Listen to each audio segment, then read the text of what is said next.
Hi friends, ಎಲ್ರಿಗೂ ನಮಸ್ತೆ. Welcome back to Deepika life style and blogs. ಎಲ್ಲರೂ ಹೇಗಿದ್ದೀರಾ ಫ್ರೆಂಡ್ಸ್? ನಾನು ಚೆನ್ನಾಗಿದ್ದೀನಿ. ಐ ಹೋಪ್ ನೀವೆಲ್ಲ ಚೆನ್ನಾಗಿದ್ದೀರಾ ಅಂತ ಅಂದ್ಕೊಂಡಿದ್ದೀನಿ.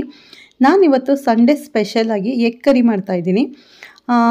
ತುಂಬ ಈಸಿಯಾಗಿ ಒಂದು 10 ನಿಮಿಷದಲ್ಲಿ ಮಾಡುವಂಥ ಎಗ್ ಕರಿ ಮತ್ತು ಅಕ್ಕಿ ರೊಟ್ಟಿನ ಮಾಡ್ತಾಯಿದ್ದೀನಿ ಟಿಫನ್ಗೆ. ನಾನಿಲ್ಲಿ ಒಂದು 6 ರಿಂದ 7 ಮೊಟ್ಟೆನ ತೊಗೊಂಡಿದ್ದೀನಿ. ತುಂಬ ಈಸಿಯಾಗಿ ಮಾಡೋದು ಹೇಗೆ ಅಂತ ನೋಡೋಣ ಬನ್ನಿ. ಇದಕ್ಕೆ ಏನೇನು ಇಂಗ್ರೀಡಿಯೆಂಟ್ಸ್ ಬೇಕು ಅಂತ ನೋಡೋಣ. ನಾನಿಲ್ಲಿ ಒಂದು ಟೊಮೊಟೊ ಮತ್ತು ಬೆಳ್ಳುಳ್ಳಿ, 1 ಸ್ಪೂನ್ ಧನಿಯಾ ಪೌಡರ್, ಖಾರಕ್ಕೆ 1 ಸ್ಪೂನ್ ಚಿಲ್ಲಿ ಪೌಡರ್, ಮನೇಲೇ ಮಾಡಿರೋ ಪೌಡರ್ ತೊಗೊಂಡಿದ್ದೀನಿ, ಕೊತ್ತಂಬರಿ ಸೊಪ್ಪು ಸ್ವಲ್ಪ, ಮತ್ತು ಒಂದು ಈರುಳ್ಳಿ, ಚಕ್ಕೆ, ಲವಂಗ, ಒಂದು 2 ರಿಂದ 3 ಸ್ಪೂನಷ್ಟು ತೆಂಗಿನಕಾಯಿ ತುರಿ, ಶುಂಠಿ ತೊಗೊಂಡಿದ್ದೀನಿ, ಅರಿಶಿಣದ ಪೌಡರ್. ನಾನಿಲ್ಲಿ ಒಂದು 6 ಮೊಟ್ಟೆಗೆ ಮಾಡ್ತಾಯಿದ್ದೀನಿ. ಬೇಕು ಅಂದರೆ ನೀವು ಇದನ್ನೇ ಇಂಗ್ರೀಡಿಯೆಂಟ್ಸ್ನ ಡಬಲ್ ಆಗಿ ತೊಗೊಳ್ಳಿ. ಜಾಸ್ತಿ ಮಾಡಬೇಕು ಎಗ್ ಕರಿ ಅಂದರೆ. ಮೊದಲಿಗೆ ನಾನು ಗ್ಯಾಸ್ ಆನ್ ಮಾಡಿ ಪ್ಯಾನನ್ನು ಇಟ್ಟಿದ್ದೀನಿ. ಈರುಳ್ಳಿ ಮತ್ತು ಬೆಳ್ಳುಳ್ಳಿನ ಫ್ರೈ ಮಾಡ್ತಾಯಿದ್ದೀನಿ. ನಾನು ಯಾವುದೇ ಸಾಂಬಾರು ಮಾಡಬೇಕಾದ್ರೆ ಫ್ರೈ ಮಾಡಿಕೊಂಡೇ ನಾನು ಸಾಂಬಾರಿಗೆ ಹಾಕೋದು. ಹಸಿ ಈರುಳ್ಳಿ, ಹಸಿ ಬೆಳ್ಳುಳ್ಳಿ ಯಾವತ್ತೂ ನಾನು ಗ್ರೈಂಡ್ ಮಾಡೋದಿಲ್ಲ. ಹಾಗಾಗಿ ನಾನು ಕುಕ್ಕಿಂಗ್ ಆಯಿಲನ್ನು ಹಾಕಿ ಗ್ರೈಂಡ್ ಮಾಡ್ತಾಯಿದ್ದೀನಿ. ಸ್ವಲ್ಪ ಬ್ರೌನ್ ಬರೋವರೆಗೂ ಫ್ರೈ ಮಾಡ್ಕೋಬೇಕು ಈರುಳ್ಳಿನ. ಈ ರೀತಿ ಮಾಡೋದ್ರಿಂದ ತುಂಬ ರುಚಿಯಾಗಿರುತ್ತೆ ಕರಿ ಆಗಲಿ. ನೋಡಿ, ಇವಾಗ ಟೊಮೊಟೊನ ಹಾಕ್ತಾಯಿದ್ದೀನಿ ಫ್ರೈ ಮಾಡೋದಕ್ಕೆ. ಟೊಮೊಟೊ ಕೂಡ ನಾನು ಬಾಯ್ಲ್ ಮಾಡಿಕೊಂಡೇ ಗ್ರೈಂಡ್ ಮಾಡೋದು. ಹಾಗಾಗಿ ಇವಾಗ ನಾನು ಇದನ್ನು ಫ್ರೈ ಮಾಡ್ತಾಯಿದ್ದೀನಿ ಎಣ್ಣೆಲಿ.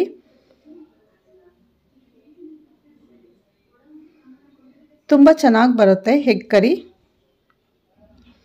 ನೋಡಿ, ಈಗ ಫ್ರೈ ಆಗಿದೆ. ಇದು ತಣ್ಣಗಾದ್ಮೇಲೆ ನಾನು ಗ್ರೈಂಡ್ ಮಾಡ್ಕೊತಾ ಇದ್ದೀನಿ ಮಸಾಲೆನ.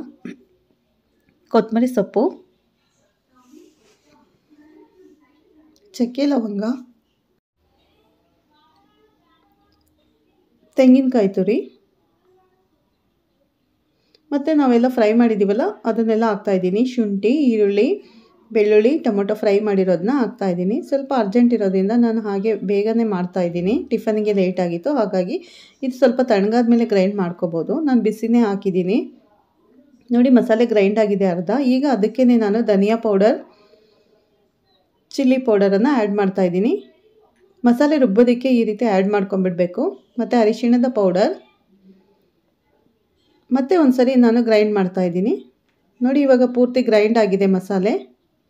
ಇಷ್ಟು ನನಗೆ ಗ್ರೈಂಡ್ ಮಾಡ್ಕೋಬೇಕು. ಹೇಳಿದ್ನಲ್ಲ, 10 ನಿಮಿಷದಲ್ಲಿ ಎಗ್ ಕರಿನ ಮಾಡ್ಕೋಬೋದು. ತುಂಬ ರುಚಿಯಾಗಿರುತ್ತೆ. ನಾನೀಗ ಗ್ಯಾಸ್ ಆನ್ ಮಾಡಿ ಪ್ಯಾನ್ ಇಟ್ಟಿದ್ದೀನಿ. ಮತ್ತು ಕುಕ್ಕಿಂಗ್ ಆಯಿಲನ್ನು ಹಾಕ್ತಿದ್ದೀನಿ. 2 ರಿಂದ 3 ಸ್ಪೂನಷ್ಟು ಕುಕ್ಕಿಂಗ್ ಆಯಿಲನ್ನು ಹಾಕ್ತಾಯಿದ್ದೀನಿ ಒಗ್ಗರಣೆಗೆ. ಅನ್ನ, ಚಪಾತಿ, ಮುದ್ದೆ, ರೊಟ್ಟಿ ಎಲ್ಲದಕ್ಕೂ ತುಂಬ ಚೆನ್ನಾಗಿರುತ್ತೆ ಈ ಎಗ್ ಕರಿ. ಈಗ ಎಣ್ಣೆ ಕಾದ್ಮೇಲೆ ಒಗ್ಗರಣೆಗೆ ನಾನು ಸಣ್ಣಗೆ ಹೆಚ್ಚಿಟ್ಟಿರೋ ಈರುಳ್ಳಿನ ಹಾಕ್ತಾಯಿದ್ದೀನಿ. ಇದು ಕೂಡ ಸ್ವಲ್ಪ ಬ್ರೌನ್ ಬರಬೇಕು. ಬ್ರೌನ್ ಬಂದಮೇಲೆ ನಾವು ರುಬ್ಬಿರೋ ಮಸಾಲೆನ ಹಾಕೋಬೇಕು. ಗ್ರೈಂಡ್ ಮಾಡಿದ್ದೀನಲ್ಲ ಆ ಮಸಾಲೆನ ಸೇರಿಸ್ತಾ ಇದ್ದೀನಿ. ತಿಕ್ನೆಸ್ ಎಷ್ಟು ಬೇಕೋ ಅಷ್ಟು ನೀರನ್ನು ನೋಡಿಕೊಂಡು ಆ್ಯಡ್ ಮಾಡ್ಕೊಳ್ಳಿ. ನಾನು ಅಕ್ಕಿ ರೊಟ್ಟಿ ಜೊತೆಗೆ ಮಾಡ್ತಾಯಿದ್ದೀನಿ, ಹಾಗಾಗಿ ಸ್ವಲ್ಪ ಗಟ್ಟಿಗೆ ಮಾಡ್ಕೋತಾ ಇದ್ದೀನಿ ಎಗ್ ಕರಿನ. ರುಚಿಗೆ ಉಪ್ಪನ್ನು ಸೇರಿಸ್ತಾ ಇದ್ದೀನಿ. ಈಗ ಒಂದು ಕುದಿ ಬರಬೇಕಿದು. ಒಂದು ಕುದಿ ಬಂದಮೇಲೆ ನಾವು ಮೊಟ್ಟೆನ ಹಾಕೋಬೇಕು. ನಾನಿಲ್ಲಿ ಎಗ್ ಕರಿನ ಮೊಟ್ಟೆ ಬೇಯಿಸ್ಕೊಂಡು ಮಾಡ್ತಾಯಿಲ್ಲ, ಹಾಗೆ ಡೈರೆಕ್ಟಾಗಿ ಒಡೆದು ಹಾಕ್ತಾಯಿದ್ದೀನಿ ಮೊಟ್ಟೆನ ಕರಿಗೆ. ಇದು ಸಪ್ರೇಟಾಗಿ ರುಚಿ ಬರುತ್ತೆ, ಇದೇ ಒಂಥರ ಇರುತ್ತೆ.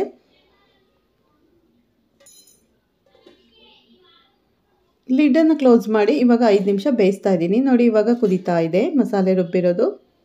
ಈಗ ನಾನು ಇದಕ್ಕೆ ಮೊಟ್ಟೆನ ಸೇರಿಸ್ತೀನಿ. ಈ ರೀತಿ ಮಾಡಿದ್ರೆ ರುಚಿ ತುಂಬ ಚೆನ್ನಾಗಿರುತ್ತೆ ಎಗ್ ಕರಿ.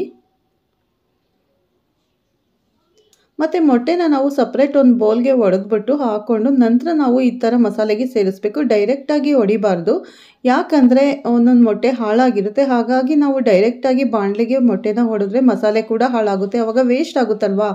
ಅದಕ್ಕೆ ನಾನು ಈ ರೀತಿ ಸಪ್ರೇಟಾಗಿ ಒಂದು ಬೌಲಲ್ಲಿ ಮೊಟ್ಟೆ ಫಸ್ಟೇ ಒಡೆದ್ಬಿಟ್ಟು ಈ ರೀತಿ ನೋಡಿಬಿಟ್ಟು ನಂತರ ಸೇರಿಸ್ತೀನಿ. ಹಳೆ ಮೊಟ್ಟೆ ಆಗಿದೆ, ಸ್ವಲ್ಪ ಹಾಳಾಗಿರ್ತವೆ, ಹಾಗಾಗಿ ಈ ರೀತಿ ಸಪ್ರೇಟಾಗಿ ಒಂದು ಬೌಲಲ್ಲಿ ಒಡ್ಕೊಂಡು ಮೊಟ್ಟೆನ ಹಾಕಿ. ಏನೂ ವೇಸ್ಟ್ ಆಗೋದಿಲ್ಲ. ಮೊಟ್ಟೆ ಹಾಳಾಗಿದ್ರೆ ನಾವು ಅದನ್ನು ಮಾತ್ರ ಬಿಸಾಕ್ಬೋದು, ಇಲ್ಲಾಂದರೆ ಮಸಾಲೆಗೆ ಸೇರಿಸ್ಬಿಟ್ರೆ ಮಸಾಲೆ ಪೂರ್ತಿ ಬಿಸಾಕಬೇಕಾಗುತ್ತೆ ಮಾಡಿರೋದೆಲ್ಲ. ಹಾಗಾಗಿ ನಾನು ಈಗ ಸಪ್ರೇಟಾಗಿ ಒಡೆದ್ಬಿಟ್ಟು ಈ ರೀತಿ ಮೊಟ್ಟೆನ ಹಾಕ್ತಾಯಿದ್ದೀನಿ. ಇನ್ನು ಒಂದು 5 ನಿಮಿಷ ಬೇಯಿಸ್ಕೋಬೇಕು. ಮೊಟ್ಟೆ ಬೇಯಬೇಕು. ಗ್ಯಾಸನ್ನು ಲೋ ಫ್ಲೇಮಲ್ಲಿ ಇಟ್ಟಿದ್ದೀನಿ. ನೋಡಿ, ಇವಾಗ ಮೊಟ್ಟೆ ಬೆಂದಿದೆ. ಎಗ್ ಕರಿ ರೆಡಿಯಾಗಿದೆ. ಕೊನೆಯಲ್ಲಿ ನಾನು ಇದಕ್ಕೆ ಕೊತ್ತಂಬರಿ ಸೊಪ್ಪನ್ನು ಆ್ಯಡ್ ಮಾಡ್ತಾಯಿದ್ದೀನಿ. ತುಂಬ ರುಚಿಯಾಗಿರುತ್ತೆ ಫ್ರೆಂಡ್ಸ್. ನೀವು ಒಮ್ಮೆ ಮನೇಲಿ ಟ್ರೈ ಮಾಡಿ ಈ ರೀತಿ ಎಗ್ ಕರಿನ. ವೆರಿ ಟೇಸ್ಟಿಯಾಗಿರುತ್ತೆ. ನೀವೇ ಹೇಳ್ತೀರಾ, ಅನ್ನ ಕೂಡ ಊಟ ಮಾಡ್ಬೋದು ಇದರಲ್ಲಿ, ತುಂಬ ಚೆನ್ನಾಗಿರುತ್ತೆ. ತುಂಬ ಈಸಿನೂ, ಹೇಳಿದ್ನಲ್ಲ 10 ನಿಮಿಷದಲ್ಲಿ ನಮಗೆ ರೆಡಿ ಆಗಿಬಿಡುತ್ತೆ ಎಗ್ ಕರಿ. ಪ್ಲೀಸ್ ಫ್ರೆಂಡ್ಸ್, ಹೊಸದಾಗಿ ನೋಡೋರು ಫಸ್ಟ್ ನನ್ನ ಚಾನಲ್ಗೆ ದೀಪಿಕಾ ಲೈಫ್ ಸ್ಟೈಲ್ ಆ್ಯಂಡ್ ಬ್ಲಾಗ್ಸ್ಗೆ ಕನೆಕ್ಟ್ ಆಗಿ ಪಕ್ಕದಲ್ಲಿರೋ ಬೆಲ್ ಐಕಾನ್ ಪ್ರೆಸ್ ಮಾಡಿ. ನಾನು ಹಾಕೋ ಪ್ರತಿಯೊಂದು ವಿಡಿಯೋ ನಿಮಗೆ ನೋಟಿಫಿಕೇಷನ್ಗೆ ಬರುತ್ತೆ. ನೋಡ್ತಾ ಇದ್ದೀರಲ್ಲ ಎಷ್ಟು ಚೆನ್ನಾಗಿ ಬಂದಿದೆ ಎಗ್ ಕರಿ ಅಂತ. ನೀವು ಮನೇಲಿ ಒಮ್ಮೆ ಟ್ರೈ ಮಾಡಿ ಹೇಗೆ ಬರುತ್ತೆ ಅನ್ನೋದನ್ನು ನನಗೆ ಕಮೆಂಟ್ ಸೆಕ್ಷನಲ್ಲಿ ತಿಳಿಸಿ. ಇದಕ್ಕೆ ನಾನು ಅಕ್ಕಿ ರೊಟ್ಟಿನ ಹಾಕ್ತಾಯಿದ್ದೀನಿ. ಬಿಸಿನೀರಲ್ಲಿ ಹಿಟ್ಟನ್ನು ಕಲಿಸ್ಕೊಂಡು ನಾನು ಕೈಯಲ್ಲೇ ಈ ರೀತಿ ಹಿಟ್ಟನ್ನು ಹಾಕ್ಕೊಂಡು ತಟ್ಟುತ್ತೀನಿ. ತುಂಬ ಚೆನ್ನಾಗಿ ತೆಳ್ಳಗೆ ಬರುತ್ತೆ. ಆಲ್ರೆಡಿ ಅಕ್ಕಿ ರೊಟ್ಟಿ ಮಾಡೋ ವಿಡಿಯೋ ಕೂಡ ನಿಮ್ಮ ಜೊತೆ ಶೇರ್ ಮಾಡಿದ್ದೀನಿ. ಮತ್ತೊಂದು ಸರಿ ಬೇಕು ಅಂದರೆ ಮತ್ತೆ ಶೇರ್ ಮಾಡ್ತೀನಿ ಯಾವ ರೀತಿ ಹಿಟ್ಟನ್ನು ಕಲಿಸ್ಕೋಬೇಕು ಅನ್ನೋದನ್ನು. ನಾನು ಈಗ ಆಲ್ರೆಡಿ ಆಗೋಗಿದೆ ಹಿಟ್ಟು ಬಿಸಿನೀರಲ್ಲಿ. ನೋಡಿ, ನಾನು ಎಷ್ಟು ದೊಡ್ಡದು ಬೇಕಾದರೂ ರೊಟ್ಟಿನ ತಟ್ತೀನಿ ಫ್ರೆಂಡ್ಸ್. ಇಂಚು ಎಷ್ಟು ಅಗಲ ಇರುತ್ತೋ ಅಷ್ಟು ಅಗಲನೂ ನಾನು ರೊಟ್ಟಿ ಮಾಡ್ತೀನಿ. ಇಂಚು ಕಾದಿದೆ. ಈಗ ನಾನೀಗ ರೊಟ್ಟಿನ ಹಾಕ್ತಾಯಿದ್ದೀನಿ.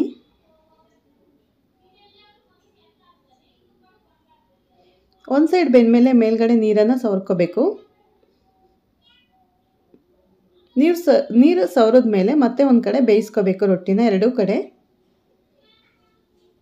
ಒಂದು ಸ್ವಲ್ಪನೂ ಕಿತ್ತೋಗಲ್ಲ, ಹಾಳಾಗಲ್ಲ. ಬಿಸಿನೀರಲ್ಲಿ ಹಿಟ್ಟನ್ನು ಕಲಿಸ್ಕೊಂಡು ನಿಮ್ಗೆ ಎಷ್ಟು ದೊಡ್ಡ ರೊಟ್ಟಿ ಬೇಕಾದರೂ ಹಾಕ್ಬೋದು. ನೋಡಿ ಎಷ್ಟು ಚೆನ್ನಾಗಿ ಬಂದಿದೆ ಅಕ್ಕಿ ರೊಟ್ಟಿ ಅಂತ.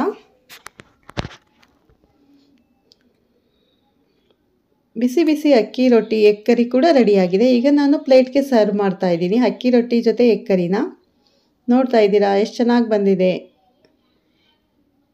ಈ ರೆಸಿಪಿ ಅಕ್ಕಿ ರೊಟ್ಟಿ ಮತ್ತು ಎಗ್ ಕರಿ ರೆಸಿಪಿ ನಿಮ್ಗೆ ಇಷ್ಟ ಆದರೆ ಲೈಕ್ ಮಾಡಿ, ಶೇರ್ ಮಾಡಿ. ಹೊಸದಾಗಿ ನೋಡೋರು ನನ್ನ ಚಾನಲ್ಗೆ ದೀಪಿಕಾ ಲೈಫ್ ಸ್ಟೈಲ್ಗೆ ಕನೆಕ್ಟ್ ಆಗಿ ಪಕ್ಕದಲ್ಲಿರೋ ಬೆಲ್ ಐಕಾನ್ ಪ್ರೆಸ್ ಮಾಡಿ. ನಾನು ಹಾಕೋ ಪ್ರತಿಯೊಂದು ವಿಡಿಯೋ ನಿಮಗೆ ನೋಟಿಫಿಕೇಷನ್ಗೆ ಬರುತ್ತೆ ಫ್ರೆಂಡ್ಸ್. ಪ್ರತಿದಿನ ಹೊಸ ಹೊಸ ರೆಸಿಪೀಸು ವ್ಲಾಗ್ಸು ಮಾಡಿ ನಿಮ್ಮ ಜೊತೆ ಶೇರ್ ಮಾಡ್ತೀನಿ. ಮತ್ತು ಬ್ಯೂಟಿ ಟಿಪ್ಸ್ ಬಗ್ಗೆ ಕೂಡ ನಾನು ನನ್ನ ಬ್ಲಾಗಲ್ಲಿ ತಿಳಿಸ್ಕೊಡ್ತೀನಿ. ನಿಮಗೆ ಯಾವ ರೀತಿ ರೆಸಿಪಿ ಬೇಕು ಅನ್ನೋದನ್ನು ನನಗೆ ಕಮೆಂಟ್ ಸೆಕ್ಷನಲ್ಲಿ ತಿಳಿಸಿದ್ರೆ ನಾನು ಅದೇ ರೀತಿ ರೆಸಿಪಿ ಕೂಡ ಮಾಡಿ ನಿಮ್ಮ ಜೊತೆ ಶೇರ್ ಮಾಡೋದಕ್ಕೆ ಟ್ರೈ ಮಾಡ್ತೀನಿ ಫ್ರೆಂಡ್ಸ್.